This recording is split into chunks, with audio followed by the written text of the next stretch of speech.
The storm desk. Read the storm, book the roofs. You sell roofs in the West? And the fire-rated category looks flat. Same shingles, same tile. So where's the growth for 2026? It isn't a new product, it's a new map.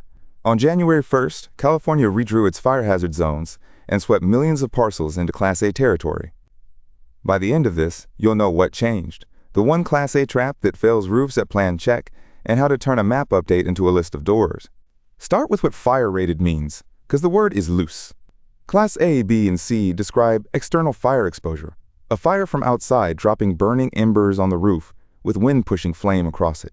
That's the wildfire case, tested one way.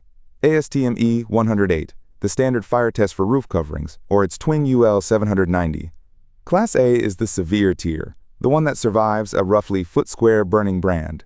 That's the bar a fire zone requires. There's a separate thing, internal fire resistance measured in hours for a fire inside the building. Don't mix the two. Now the trap that costs the most money here. There are two ways a roof earns Class A, and they behave nothing alike. Some coverings pass by material. Concrete tile, clay tile, slate. Most metal panels are non-combustible, so they carry Class A on their own.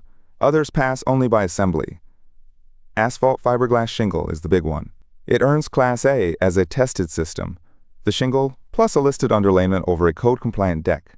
Pull the wrong underlayment and the rating walks, even though the box still says Class A. Quote the assembly, not the box. Here's where that trap bites.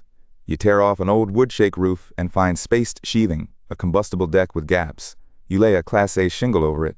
As built, that roof may no longer be Class A because the listing assumed a solid deck. To hold the rating, you add what the listing calls for: a fire barrier underlayment, a mineral cap sheet, or a gypsum panel. The shingle didn't change. The deck did. Write the underlayment and barrier into the proposal by name. That's the line item a careful plan check catches. Now the 2026 headline, and a lot of contractors are still quoting the dead chapter. Effective January 1st, California pulled its wildfire rules out of the old Chapter 7A and consolidated them into one new code, the California Wildland Urban Interface Code, Title 24, Part 7. Chapter 7A is now a placeholder pointing at it. The roof rule survived, at Section 504 now. In a fire hazard zone, the assembly must be Class A, tested to E108 or UL 790. If your templates still cite Chapter 7A, you look behind. The requirement didn't move. The address did. The code rule is only half the story. The other half is how many homes it now touches. In 2025, CAL FIRE and the State Fire Marshal finished a multi-year rebuild of the fire hazard severity zone maps, effective July 1st. Built on modern climate and fire modeling, they expanded the footprint and, for the first time, mapped hazard zones inside many city limits that had none. Parcels that were never in a fire zone are now in one. When those owners re-roof, Class A comes into play. That's the engine under 2026 demand. A bigger map. California gets the headline, but stopping at the state line misses where the next demand forms. Headwaters Economics tracks this. As of 2026, California and Colorado are the only two states with mandatory statewide wildfire codes in effect. More are moving. Utah requires local adoption later, Oregon's is delayed, and Texas and others adopted the international WUI code in pieces locally. The lesson is blunt. Enforcement is intensely local. Two towns in one county can give opposite answers. Pull the adopted code for the jurisdiction before you promise what a permit requires. There's a third code nobody printed in a codebook. The insurance carrier. Across the West, carriers are making a Class A roof an ember, hardening a condition of writing or renewing a policy. The Insurance Institute for Business and Home Safety updated its wildfire prepared home standard in June 2025. The base designation requires a Class A roof, a non-combustible zone at the wall, and ember-resistant vents. Their research found a home with 4 hardening features had roughly a 54% chance of avoiding damage versus 36% with 1. So you have a second sales channel, the homeowner who needs to stay insured. Now the product board. Fast. Fiberglass asphalt shingle gets Class A by assembly, roughly $4 to $7 a square foot installed, 15 to 30 years by grade. Cheapest path. And the listing is everything. Concrete and clay tile pass by material, 12 to 25 plus a foot, but the open tile ends at the eave are an ember highway unless you close them. Metal panel passes by material, 8 to 16 a foot, 40 to 70 years. These are regional 2026 ranges, not quotes. Field the cost honestly, because there's a myth worth killing. Homeowners assume a wildfire-resistant roof costs dramatically more. The data says otherwise. A 2025 Headwaters Economics and IBHS study found that building a new California home to wildfire-resistant standards added only about 3% to roofing, siding, and windows combined. For a re-roof, Class A asphalt shingle costs about the same as any quality dimensional shingle. The real cost swing is the deck and edge work, and that's where a cheap competitor cuts the corner that fails. A Class A field with bad edges still loses the house. Embers don't land in the middle of the roof, they collect where things meet. Open valleys need metal flashing of the specified gauge with a fire-resistant underlayment beneath, because a brand that rolls into a debris-filled valley is a classic ignition point.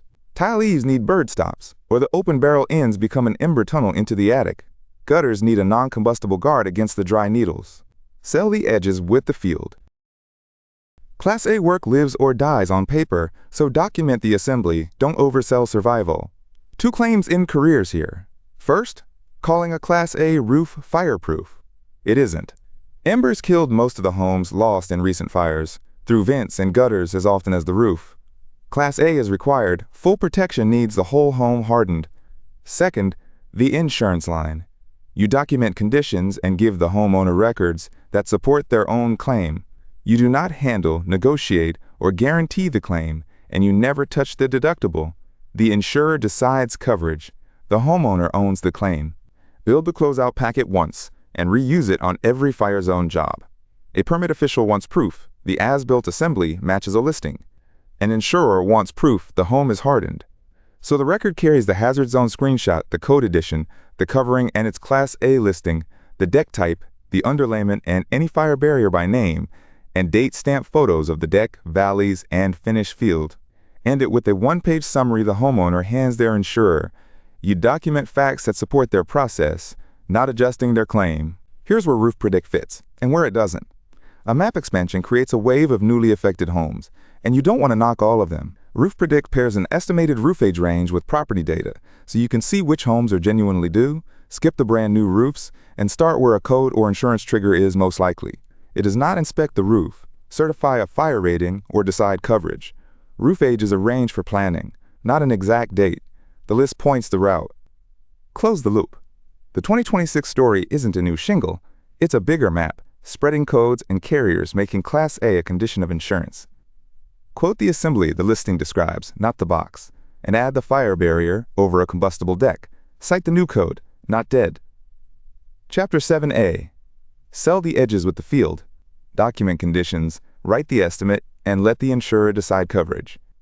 Pull your service area against the current hazard map, line it up with roof age, and you've turned a code change into a route.